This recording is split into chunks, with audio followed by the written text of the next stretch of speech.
Warning. The following scenes may contain references to power pages and portals which some listeners may find disturbing, especially if you've struggled with poor training in the past. Hey all, Franco Musso here. Yes, I've hacked your podcast feed. I've held John and Mike hostage, but don't worry, I got my wires crossed and I'm actually paying them a small ransom in the form of sponsorship. Anyway, big announcement. I'm finally releasing my online Power Pages course. This has been 5 years in the making. It's tried and tested on citizen devs and portal makers all around the world. It's the course I wish existed when I was getting started. It's practical, it's hands-on, and it's project-based, so you're not wondering how the heck this would apply to the real world. I've built in battle-tested lessons I've learned from tens of successful portal projects across various industries, budgets, and geographies, and I've formulated the most efficient route from zero to heroic launch. The tools and techniques I've chosen to show you are all based on what adds the most value to you, the learner, and to your customers, all in the most compressed timeline possible. Think 80-20, focusing on the techniques that punch above their weight and deliver the majority of results. You'll get video lessons, a repeatable framework, and some super helpful worksheets. Visit francomusso.com/power-pages-course and register your interest. Disclaimer, this course isn't for you if you prefer hours of slides, theory, and little to no action. You can now take your fingers out of your ears and enjoy the awesome that is Sprint Zero. Hello everyone and welcome to the Sprint Zero podcast. My name is John Russell and I'm here with my co-partner crab in crime, Mike Gowland. Hello Mike, how are you? Hello John, how are you? I'm very well. Nice, you're a little bit crabby there, I see. Well done. A little bit crabby. I'm getting into Power Pages and I should probably go on some sort of course or something. I don't know where I can find one of those. Yeah, I don't know about that. Maybe listen to the advert at the start. Might have that. No, I don't want to do that. So today we are thrilled to have a truly distinguished guest, Tricia Sinclair, the Dynamics 365 Customer Services Lead at Avanade. Tricia is a beacon in the realm of technology and innovation and stands out as a Microsoft MVP. This honour celebrates her exceptional contribution to the tech community, particularly through her expertise in Microsoft business applications and the Power Platform. With over 15 years of experience in the field, Tricia has specialised in Dynamics 365, focusing on areas such as customer service, Power Platform, field service and sales. She's dedicated to leveraging technology to impact lives positively. Tricia's influence extends far beyond her job. She's the visionary founder of the Power Platform School, a groundbreaking initiative aimed at increasing Black representation in the Microsoft partner ecosystem. This venture underscores her commitment to inclusivity and diversity in technology, ensuring opportunities for all to be a part of our future ways of working. Please join me in welcoming Tricia. Hi Tricia, how are you doing? You good? I'm still shocked at that introduction, to be honest. Did you Copilot that or did you write that yourself? No, I wrote that myself, yeah. Wow, thank you so much. That was with the help of Copilot. Hey, no, no, it wasn't with the help of Copilot. I actually did research this one. Yeah. Oh, thank you. That was really. Thank you for having me, and thank you very much for that intro. I want to keep you and carry you everywhere now, so you can just do my intros. That's great. If you subscribe to the podcast, you can do just that. Deal. Awesome. Another subscriber. That's how we do it, John. One at a time. One subscriber for John intro rights. Yeah. I mean, you'd basically be our first subscriber. We only really talk to one subscriber at a time. Keep it niche. Of course. So, Tricia, thanks for coming onto the podcast and taking the time to speak with us. Can you give us a bit more insight into you, what your background is, how you got to where you are now? Well, I am Jamaican. It's the first thing. I think it's very important to stress. I am Jamaican. I was born and raised in Jamaica. I came here. This was like a birthday present from my parents to me. And then they were like, oh, do you want to transfer to university here? And I was like, yeah, why not? So then I actually did university in Derby, actually, where I basically did a minor. I started off with a minor in broadcast media, also in artificial intelligence, and then also in computer studies. And then I just changed everything to computer studies because I had this vision that I was going to be able to work for NASA. It never worked out. But all in all, like I kind of loved coding. Like coding was my happy place. I still like to code occasionally, but of course, in this low code, evolution, it's becoming less and less necessary to code. But whilst the evolution of it becoming less necessary to code, I've also seen opportunities where other people who haven't been as fortunate as me to have like great, opportunities to, study and have a smooth transition to the technology. We have an opportunity there where they might not need to know how to code. They actually understand a lot of business processes. They understand what it is like to work in different industries, and they can actually leverage the low code technology, low code opportunities to then get into tech. So, all in all, how did I get here? Through school, by way of Jamaica. It's great, which has given me insights to different cultures. I've traveled a lot, so I'm actually very aware of like people, right? And I think that's fed into my empathetic nature, I would say, and how different people might see things and what might be different or might be needed for different people and what you might not want to do for different people, so to speak. And I do feel that strongly. I also feel that because I am Jamaican and because of my culture, I'm also very in tune to I wouldn't say like necessarily minorities, but just people who aren't the majority, let's say, right? Because a lot of what I tend to do all the way through university, I was the only Black female in my entire course all the way through university, going into a field that is majority made up of, white men. I understand and I can basically use my travels and my experience with different people. Thank God to my parents for pushing me to do that, and my love for writing and journalism to really then help other people whilst having fun with it. So Yeah. that's a Nice. long way to say where I'm from. Sorry. I think Yeah. the empathy part is probably the bit that sticks out for me. And you've got a lot of experience in from your background, etc. And I think empathy in this space, especially when you're trying to help others get kind of into this space, is really paramount, I think. Yeah. Yeah. What I found in the school is this. It's not necessarily just through the school. The school accelerated it for me. It's more everybody's going through something, and you'll never know just by looking at someone what they're going through. Now I feel that society kind of pushes us to perform more, do more. Even with the advent of AI and Copilot, it's all about how can you be more efficient. But to be honest, the humans aren't meant, they're not made to be machines. That's not our purpose. No. Our purpose is really there to really help each other. We're meant to be community as opposed to be a machine. Mm. And I fear that the world is turning us more and more into machines, which is affecting us negatively. And I'm seeing that a lot with students, with mentees that I interact with, where they are more anxious about, can I perform? Am I what people need? Like, I can't do this because, like they can do it so much faster, so much Mm. better. And it's like, you can catch up, but they're learning out loud. They like other people have tools. You can't compare, and I had to learn this myself. I can't look at someone else and say, oh, they're much further along than I am. I might as well stop. You can't stop. You have to keep pushing, because you might not make it as far as they do, but you will make it into where you need to be. Yeah. Yeah. And you can also, I guess, those people that you look at and say, well, they're so much further along, why can't I be there? And have that as a reason to stop. Actually, you could turn that around, couldn't you, and say, well, actually, those are the people that will inspire me to go further, right?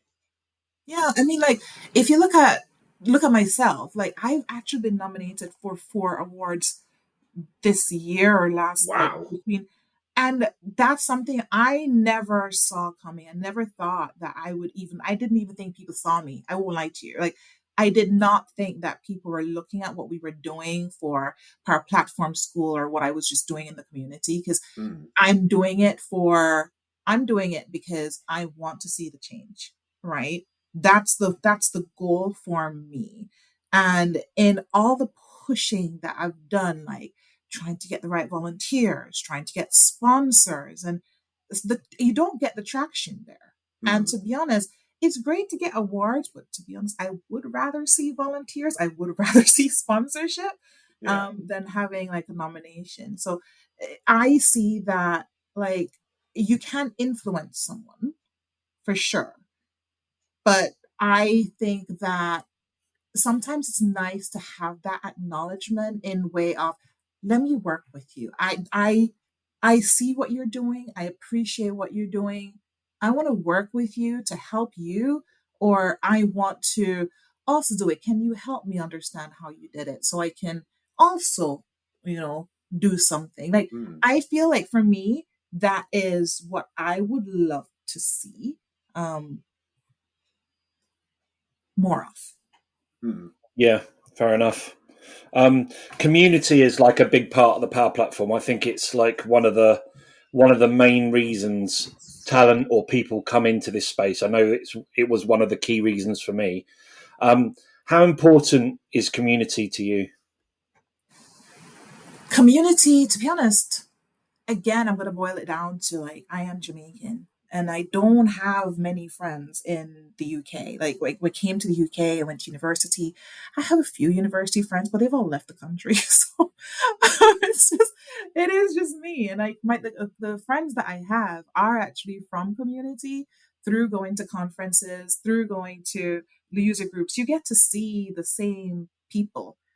So because I'm seeing the same people, you kind of build a friendship where you can call on them for work issues, and it's bled over into personal issues where, like, I know it wasn't like just through issues I've had in my life, which have been personal issues, I've actually been able to reach out to people, and I won't say talk me down the ledge, but really listen to me so I can actually feel better in myself, so I can actually become the normal person that I can be. These are all effectively, I community is my family and my friends. Yeah, It's not, for me, it's not about technology, it's not about Microsoft, it's just people. These are people that are just amazing and they're my friends. So, and you found another person who likes Power Virtual Agents. and I saw another person that likes like Copilot Studio, not Yeah. Copilot Oh, Studio. yeah. I know. Yeah, I know. But back in the day, we were the only two people that actually liked it. Yeah, just so weird. Now it's like the linchpin to everything. But we were there first. We knew it was coming, John. We Yeah. knew. Right. Right. So we mentioned in the intro about the Power Platform School. Could you tell us how that got started and how it's evolved over the years? And have there been any standout moments to you on that journey? So many, oh my God. So, like, how it got started was, how did it get started? I was talking to a fellow community member. I call him Chunty, um, Chris Huntingford, Yeah. who basically said, Tricia, you keep talking about stuff. You should do something about it. And it was in the middle of COVID. And I was kind of dilly-dallying, and I was like, oh, yeah, I don't know what I can do. And then the whole thing with George Floyd happened, where he was murdered by those policemen in the US. And that led to a lot of triggers for the Black community. And when I say we were triggered, we were heavily triggered.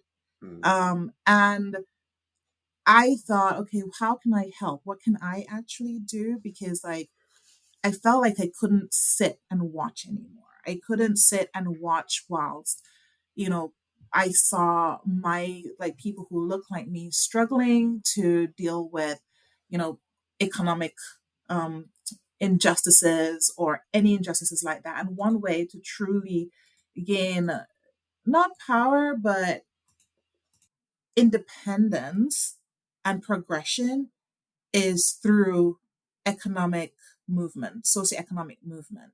And one way to gain socioeconomic improvement is to effectively look at your career. And to be honest, if you look at a career in technology, that's extremely lucrative.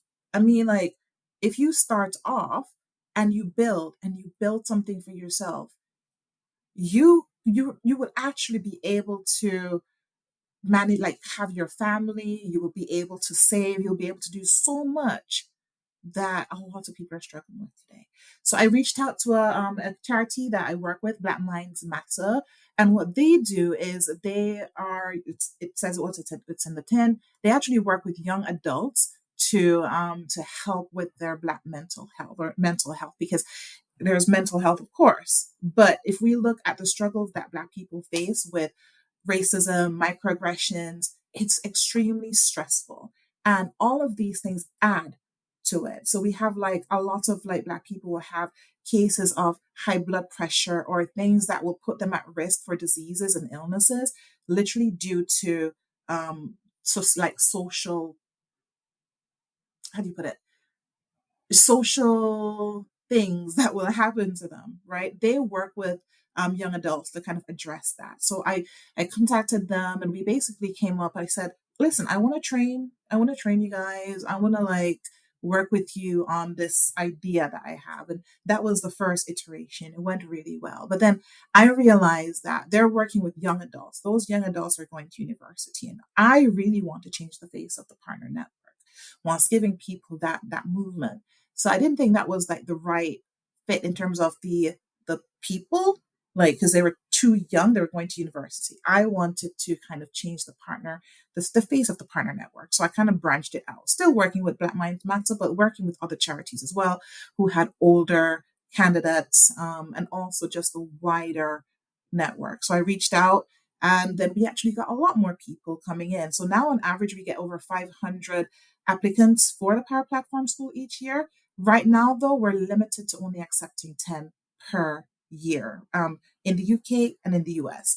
We are changing that, though. So this year, we are branching out and we're doing a lot more. I can't say too much right now, but it should be launched in September. We're having a soft launch. We're looking for volunteers. We're looking for sponsorships. So that's actually how it got started. And the highlight for me is, like, to be honest, I get a highlight every single time I get, someone else who's employed by, a partner.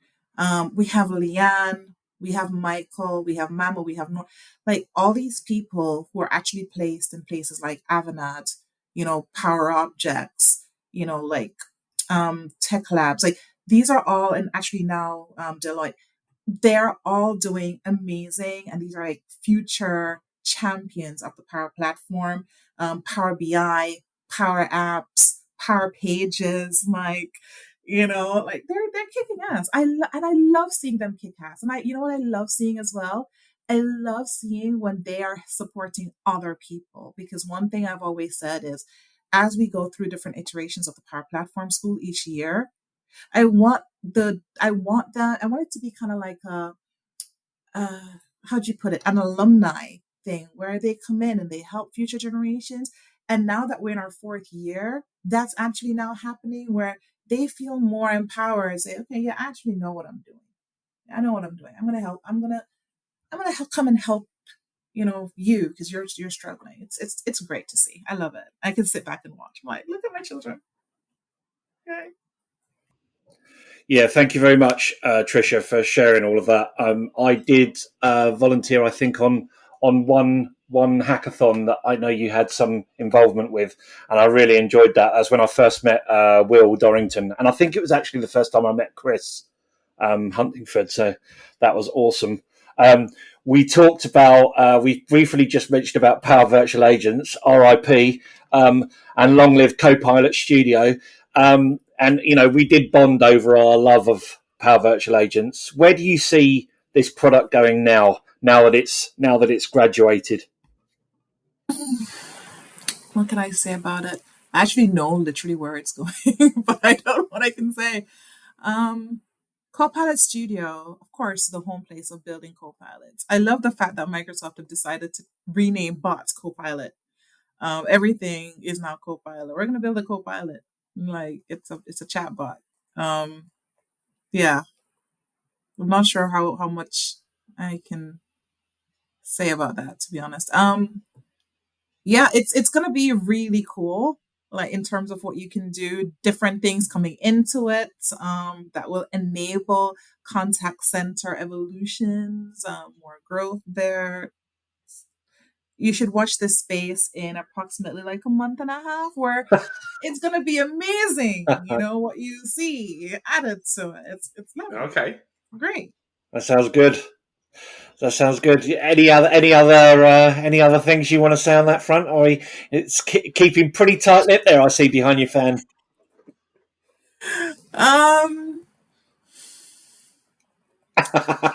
No, that's too much on the spot. Anyway, Michael hit you with the uncomfortable corner section. Now there you go. You can talk. Yeah. Well, yeah, that's it. We've got this little section that was the uncomfortable call section. I think the thing is, like, if we were having this conversation, say like in June, July, then I'd be like, yeah, oh my God, we this and da da da da. But we're on the edge of something amazing that I can't give away, but it's gonna be amazing. Okay. And it's gonna be revolutionary in the way of contact center. So I want you all to be amazed and surprised as I am. And to be honest, the team have been working so hard on it. And I'm like, I can't wait for everybody to see it, see all the hard work that they've put into it. Video. No. Oh, Mike, your guess. For contact center, why do you think video? Because video is one of the missing channels. Video is one of the missing channels, right? Yeah. Oh.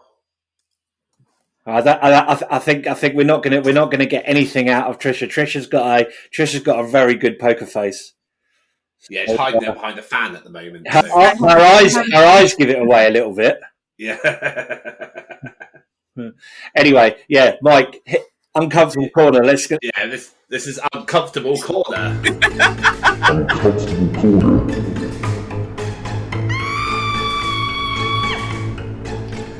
So, Tricia, when was the last time you felt uncomfortable, whether it was in or out of work, and how did you feel? How did you manage to get through it? When was the last time I felt uncomfortable? My friend took me to this restaurant last night. It just got launched 2 weeks ago, and it's a new experience from Ellen Chu. He's trying something new. Trust me, the food was okay, but the seating was so uncomfortable, and I'm like, am I just old, or is this like really annoying? It was physically uncomfortable. And then, like, because they kept giving me cold food, I ordered sweet and sour pork. And this must be total first world problems, but I like my food hot, okay? They kept giving me cold food. And how many times can you send food back before you have a fear of them spitting in your food? So I have to sit there and eat cold sweet and sour pork, unlike seating that was so hard. And then they actually called the manager over, like my friends are like, we're reviewing this restaurant and we don't like the service. And I was just there like, just gonna go on. Slipped down a really, really hard feet. So I've got a question. Was the cold food and uncomfortable seating part of the new experience? I don't think it was intended to be a part of the experience, honestly. Okay. I honestly can't see that being a part of the experience, but I was like physically uncomfortable, and then I was emotionally uncomfortable as they basically called this out. Like, I love my friends, I do, but they are, and also how we actually got into the restaurant. No, hold on, whoa. They are, and then you didn't finish. No, you'll see what I mean though, because how we got into the restaurant as well was by my lovely friend. I won't say his name. Literally, there was a queue of people waiting, and he went straight up to the door. We're reviewing this restaurant. You need to see this. Oh dear! And they did. They seated us. I was like, hilarious. You know what we got to do when we go to Chicken George, John? Yeah. I'll pass the queues. Oh my God. So I'll tell you a story. So I won't reveal any names, but they're friends of mine, and they're not in like Power Platform space or anything, but they went on a double date together, and they're all four friends of mine. And they went to this restaurant in London. I don't know if it's still open. I think it is. But you go in there and basically everything is in the dark. Oh, dining in the dark. Yes, Yeah. yes. So unbeknown to their girlfriends, my friends decided it was a good idea to go to the toilet, get completely naked, and then come back and sit at the table. Oh, my God. They're just ridiculous. And so they were like, apparently they were just eating their food, and one of my friends, his girlfriend, kind of like put her hand down because she had no idea. Put her hand down and was like, "Hold on a second, where are your jeans?" I thought Tricia's video had locked up, but actually she's just in shock. Yeah. But hold on, what if they actually touched the other friend's boyfriend accidentally? Like, how'd that work? I don't know. Footsie's fair game on that front, I'd say. What I'd be worried about is if somebody accidentally turns the light switch on.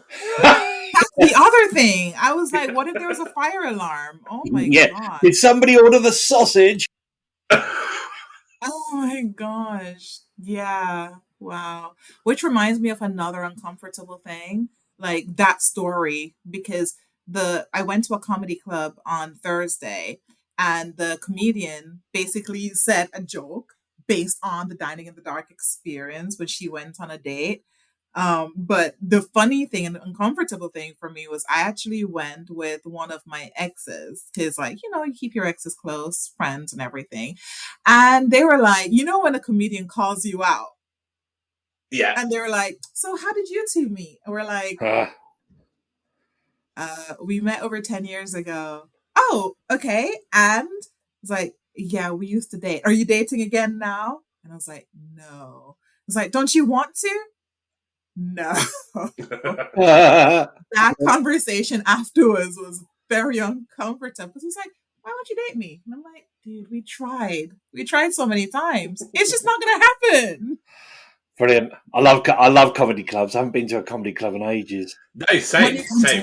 Let's do it when you come to London. I love comedy. Yeah, they're great. Love comedy. Yeah. Yeah. Is that an open invitation or just between you and John?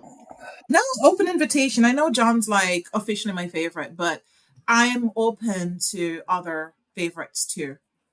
One thing though is you have to love Copilot Studio to be a favorite. Like, if you don't, I like Copilot Studio. I did a thing with Copilot Studio lately. A thing. What did you do, Mike? So on the facial palsy website, we put together that I'm not going to call it a chatbot, Copilot, to surface all the data on their website. I love that. I saw that actually. Was that with Janet? Yeah, Janet Robb. Yeah. Awesome. Yeah, I saw her. She posted about it and she thanked you guys. That's right. Yeah. So we to actually get that to work the way it did, I put together a WordPress plugin that gives you the little button that you click to bring the chatbot open and all that, and like minimizes it and everything. And it comes up with a little speech bubble that says, "Hey, you can use me to query the website now," and all that. So yeah, I've done Copilot Studio. I like it. That's a really good use case for like Copilot Studio and generative AI in, like the new Copilot functionality. That's really cool. Yeah. And not to derail the episode, but you actually find out when you're working with that charity how little information is out there about that condition, and it's basically all held on their website. So yes, I didn't even know about that condition until it was Janet. Like, Janet told me so much, and she's like, she's really a good force for it in terms of like promoting it and advising and just getting people to support. It's amazing. Definitely people should like reach out and look at it. Yeah. I'm just on their website now. Yeah, it's wicked. It's Does it still work? Yeah, it's still working. That's good. Yeah. Right, so, Tricia, thank you very much for enjoying and being part of partially uncomfortable conversations with us. We really, really appreciate it. You can find Tricia on LinkedIn, Twitter, at thepowerplatformschool.com and triciasinclair.com. Are we not saying X rather than Twitter? Is it not X now? I don't know. I go on there and it's Twitter. Sometimes it resolves to X. To be honest, I don't really care. Are we using X? Or are we using Threads? What are we using? Threads. Well, I don't use Threads, and I was peer pressured into using X. So yeah, you were peer pressured. Yeah, that's true. Yeah. Like, you have Threads, you have X, you have Blue Sky, you have like all these things, and I'm just like, I get confused. Yeah. Find me on MSN Messenger. Can we just go back to Messenger? Yeah. I like Messenger. You can see what music people were playing. Do you remember? You can see the music that people. That was epic. We should go back to Messenger. You could also see the videos they were watching as well. Oh, that was interesting. No. So, links to all of these resources, apart from being able to download MSN Messenger because it doesn't exist anymore, will be. There'll be a link for that. Don't you worry. Okay. Music today was provided by Ken Light Fit. You can find his music on Spotify, the link to which you can find in the episode show notes. Additional music used in the episode will also be credited in the show notes. Be sure to subscribe to this podcast so you don't miss the next episode. Don't get to listen to the next episode. Yeah, all right. I don't get to listen. I'll come round and tell you. We would also really appreciate it if you gave us a follow on LinkedIn, and if you're enjoying the podcast, please give us a review on your chosen podcast platform. Thank you very much. This has been Sprint Zero, and we've been Mike Gowland. Say goodbye, Mike. Goodbye, John. And Tricia Sinclair. See you later, Tricia. Bye. Bye. Thank you. And I'm John Russell, and we will see you on the next episode. Love you, John. Love you, Mike. Love you, Tricia. Love you, Mom. Love you all. Yes. I like it says love you. Yes. Yeah. Nah, but it's cool. Warning.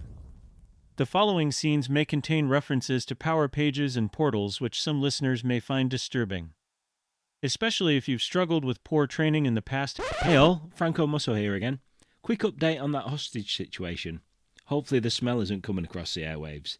I haven't let the guys use the bathroom yet, so the joke's definitely on me. Anyway, big announcement. So, by popular demand, join me and a cohort of other budding portal makers for live coaching sessions, weekly live training, office hours, Q&A and surgeries. I'll guide you through the process from zero to launch, all at a fraction of the cost of hiring a freelancer or a contractor. It's like having a trusted partner on hand, helping you avoid the pitfalls, saving you a ton of money, headache and time. Plus, you're bound to learn lots from others in the group as we discuss their experiences, challenges and solutions. To apply, head on over to francomusso.com/group-coaching.